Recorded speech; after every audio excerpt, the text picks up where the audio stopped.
What's up everyone, welcome back to the channel, welcome back to another concept crafting video. I'm gonna keep this one short as this was just an experiment and it turned out to be alright. I don't do a lot of battles in this episode unfortunately because it's not my favorite, but I really wanted to make this weapon work. So let's get into the battle mage. Alright, this is mainly strength and also intelligence, but you rely mainly on your physical damage or your melee damage and your Ash of War. So let's get into this and I'll explain to you some more. As you can see, the Watchdog Staff, I wanted to make this weapon work. This is why I made this build, and it did alright.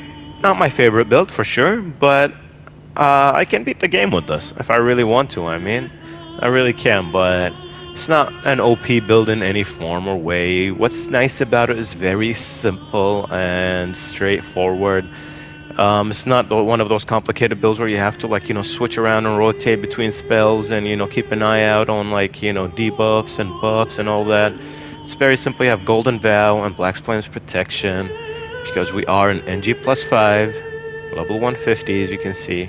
Minus 1 point. Neither of these two right here is fully maxed. Don't forget that. This is, however, I wanted something with blue, and I had some issues with weight, so I went for cloth here. And this has some blue. This has a little bit of blue. That little blue gem, on the hand there part. And this doesn't have any blue, but I don't have anything else. So this will do for now. It has silver, which is cool and good enough for now. You will be spamming your Ash of War, so this is useful. You do have some weight issues, so if you are willing to wear something lighter, you can go for some more offensive talismans. The way I am right now, I like it. It's not supposed to be an all-out damage, kind of build. Here, same thing. In case you run out of mana, you will be relying on your strength. So your strength, not crystal tier, will serve you well when you're going in for those melee attacks. All plain hard tier, of course, for that damage reduction. NG plus 5, it can be useful. Of course, I usually go into the stats first, but we'll do that now. 50 vigor. You're supposed to have some survivability, so you need 50 vigor at least. Mind, it's at 21. You can have it at 20. It depends. You can between 20 to 25, depending on whether or not you want to minus some points out of somewhere else, such as faith or maybe even strength a bit. All depends on your playstyle, depending on how often you use your melee attacks and how often you use your spells. Alright, so moving on. Endurance is at 15, which is pretty low. If you can get that higher, up to at least 20, you might not need this one, let's say. Alright, so keep that in mind, but you would have to sacrifice some points, maybe from faith, and then you wouldn't have Black Flame's Protection. If you feel like you don't need it, then you don't really have to go for it. Dexterity is at 12, that's by default. Strength is at 54, you can have it down at 50 and add some more points a little bit into intelligence if you want to wield a duelist Moonblade. I believe that the intelligence requirement for that is 42. I'm not sure, so you can take 2 points out of strength and put them there if you want to use that. We'll get into the spells very soon. Faith, as you can see, is at 30 just to have access to Black Flame's Protection and Golden Vow, of course. And Arcane is by default. Already discussed the items. Now let's get into the spells, and then I'm probably going to show you just 1, 2, maybe 3 battles, and that's it. I'm going to keep this one very short, when it comes to the battles at least. He doesn't have much to show you guys. He's very simple and straightforward. Let's get into the spells so I can explain to you. Of course, you're going to buff first. You're going to have this up. You're going to have this. And then you're going to go for this. And That's, you know, that's as soon as you start a fight from afar. You prepare and you shoot them with this. It'll do some nice poise damage. This is again nice poise damage. This is what we're going for here. Another one I would go for poise damage right here. Carrion Pierce is a pretty good one. Alright guys. Those are the spells that you would go for mainly. Now if you want to go for some more like smaller spells, you can use the Magic Glint Blade. And what else would I personally go for? Adula's Moonblade. I do not have it on this character, but I will get it in the next playthrough. And that's about it. Anything that resembles a sword would work. I wouldn't go for this, because I prefer going for this one here. But this one is pretty good as well. Has like a horizontal kind of strike, so if you have enemies around you. But this does some nice AoE damage as well, so I like this, personally speaking, a bit more. I like, because it has a follow-up as well. The FP cost on this is lower, however, and the requirement is less, but I believe it does a bit less damage as well. This one is also possible. If you would like it, you can use it. I personally don't go for that. I just go for my regular melee attacks. This is much faster, however, so if you want something to attack fast, you can go for this. And that is it. I was experimenting with Magic Downpour, but it just doesn't fit the build, so I'm not going to use it. This one only hammers and blades projectiles, is only Loretta's Great Bow. That's what makes sense for a battle mage, and that is it. None of these here matter except for Adula's Moonblade, because that is a blade, and Adula's Moonblade could replace this even though it costs more. However, it does inflict frostbite, and this one doesn't. So those are your options, and I'm gonna show you some clips now, guys, of me just taking out the troll once, maybe twice, and then taking out one of the bosses, endgame bosses, you know, one of those open world bosses, and that's it. I don't do much with this guy because he's very simple. I usually just run around with those spells that I have up there. Those are the main ones that I like most of the time. Carrion Piercer, I usually carry it. I have this sometimes. Adula's Moonblade would be there if I had it, and that is it. I mean, this is alright, but because of the Ash of War that you have on your weapon, it's just, you depend on it. And this Ash of War here, let me talk about it before I go. The sorcery of the Crozier, whatever, however you pronounce it. It doesn't scale with strength, it doesn't scale with intelligence, it only scales with the weapon upgrade. So I can upgrade it one more time, and it would increase the damage of my Ash of War on this weapon, and that's it. And then there's no other way of... This is from the research that I've done. This is my understanding of this Ash of War. So this is what it is, guys. It's a very simple, straightforward, kind of easy for beginners, especially for like a first playthrough.